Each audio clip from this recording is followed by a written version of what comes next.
Dear students, on the basis of memory of those students who have appeared in Shift 1 paper of JEE Mains 2021 that has been held on 17th March,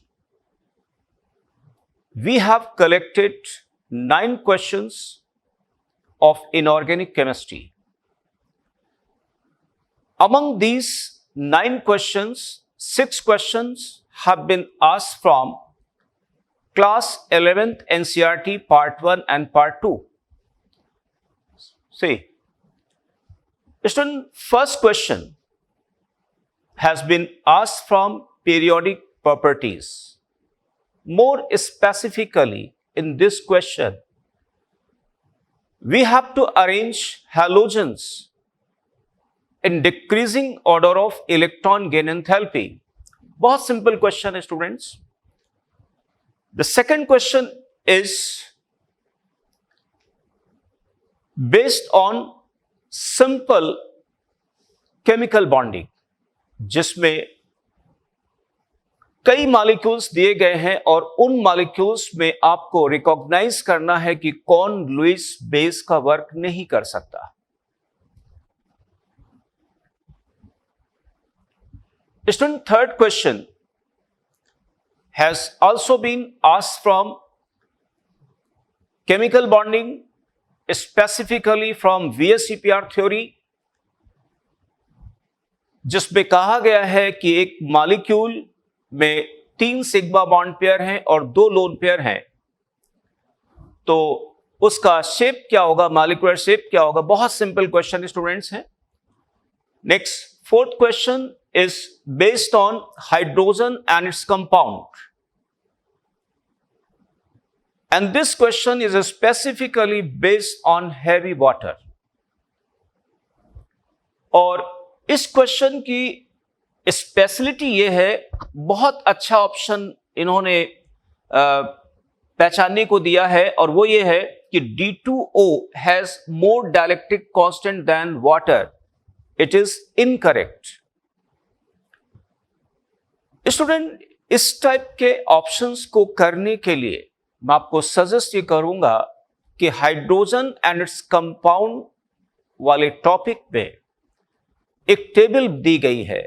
water and heavy water की physical characteristics को tabulate किया गया है, उनकी comparative study जरूर पढ़ें. इसी तरीके से इसी टॉपिक में शुरुआत में हाइड्रोजन, ड्यूटेरियम एंड ट्राइटियम, इन तीनों के फिजिकल कांस्टेंट की एक टेबल दी गई है, उसकी कंपैरेटिव स्टडी जरूर करें स्टूडेंट्स.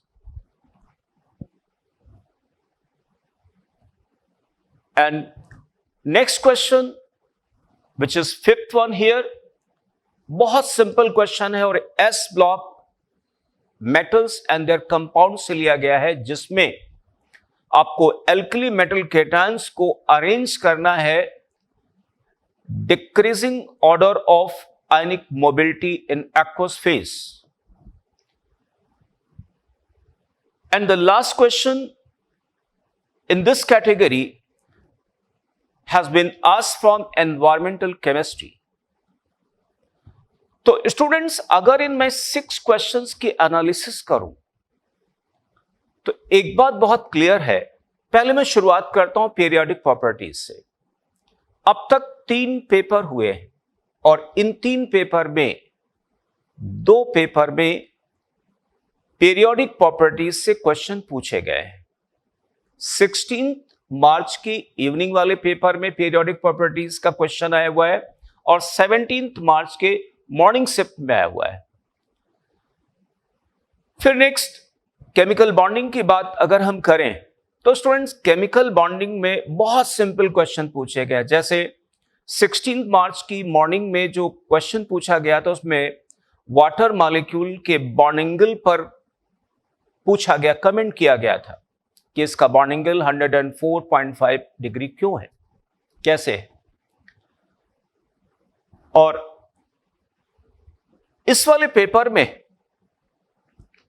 इन्होंने एक ऐसे मॉलिक्यूल के बारे में इंफॉर्मेशन दी है जिसका जिस इंफॉर्मेशन के बेसिस पर उसका हाइब्रिडाइजेशन sp3d हो रहा है, लेकिन 3 सिग्मा बॉन्ड पेयर है और 2 लोन पेयर, इसलिए बेंड टी शेप होगा। तो केमिकल बॉन्डिंग हो गया students. And the next one is hydrogen and its compound में डियर स्टूडेंट्स लगातार अब तक जो 3 पेपर हुए सभी पेपर में क्वेश्चन आ रहे हैं, और 16 मार्च को हाइड्रोजन एंड इट्स कंपाउंड में भी था, और लेकिन इस वाले पेपर में हाइड्रोजन इट्स कंपाउंड में ही हैवी वाटर पे क्वेश्चन पूछा गया है। फिर students in S block metal and its compound में लगातार तीनों पेपर से क्वेश्चन पूछे गए हैं। एंड लास्टली एनवायरमेंटल केमिस्ट्री से भी इन तीनों पेपर में क्वेश्चन आए हुए हैं, और एक बहुत खास बात यह है कि इन 3 क्वेश्चन में से 2 क्वेश्चन स्मोक पर है। 16 मार्च की मॉर्निंग शिफ्ट में उन्होंने फोटोकेमिकल स्मोक पर क्वेश्चन पूछा था, लेकिन 17 मार्च मॉर्निंग में इन्होंने क्लासिकल स्मोक पर क्वेश्चन पूछा है, और वहीं पर 16 मार्च की सेकंड हाफ वाले पेपर में ग्रीन हाउस गैसेस के बारे में क्वेश्चन पूछा हुआ है। तो ये थे स्टूडेंट्स उन क्वेश्चन की एनालिसिस जो class 11th NCERT part 1 and part 2 से रिलेटेड है। अब मैं बात करता हूं students class 12th NCERT part 1 के लिए।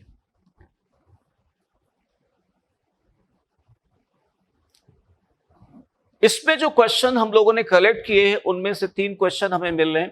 पहला क्वेश्चन जिसको मैंने यहां 7th क्वेश्चन लिखा है वो मेटलर्जी पे बेस्ड है, और मेटलर्जी में बहुत अच्छा सवाल इन्होंने पूछा है कि एलिंगम डायग्राम के जो स्लोप में एब्रप्ट चेंज आता है उसका कॉज क्या होगा। बहुत अच्छा थ्योरेटिकल क्वेश्चन है स्टूडेंट्स। आई थिंक सभी लोग जानते होंगे कि bend in an Ellingham diagram is caused by change in entropy caused by change in phase of reactant or product or both. Student question number 8 जो यहां पे लिखा गया है, इसमें कहा गया है कि एक्वेटेड मैग्नीज 2+ का मैग्नेटिक मोमेंट कितना होगा। तो वैसे तो ये क्वेश्चन हम डी ब्लॉक का कह सकते हैं, लेकिन इसका मैग्नेटिक मोमेंट निकालने के लिए हम लोग इसमें क्रिस्टल फील्ड थ्योरी को अप्लाई करके बेहतर इसका मैग्नेटिक मोमेंट निकाला जा सकता है। Okay, and the last question जिसको मैंने यहां पे 9th क्वेश्चन से मार्क किया है, और this question has been asked from D block metals and their compounds, और इसमें पोटेशियम परमैग्नेट का थर्मल डिकम्पोजिशन और परमैग्नेट और मैग्नेट का ज्योमेट्री और उनके मैग्नेटिक मोमेंट पर बेस्ड है। तो डियर स्टूडेंट्स, अगर हम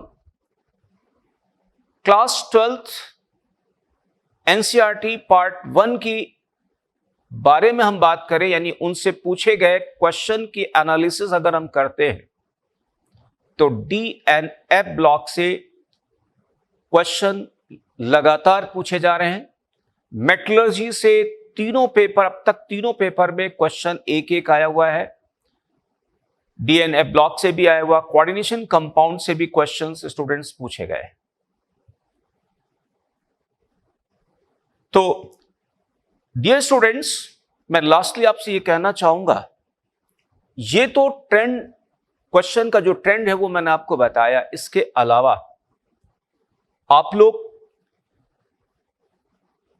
एनसीईआरटी के उन एरियाज को, यानी एनसीईआरटी में उन टॉपिक्स को भी आप कवर करें जो जिनसे क्वेश्चन अब तक पूछे नहीं गए। ठीक है ना, ट्रेंड जो चल रहा उसको तो आप कर ही रहे होंगे और करना चाहिए। इसके अलावा उस पार्ट को भी कवर करें जिन पार्ट से अब तक क्वेश्चन पूछे नहीं गए, स्पेशली पी ब्लॉक में 16, 17, 18 group elements and their compound पर जरूर ध्यान दें, और 14 ग्रुप में और 13 ग्रुप में इनसे क्वेश्चन पूछे जाने के बहुत अच्छे पोटेंशियल्स हैं. So this is all about analysis, students. Thank you.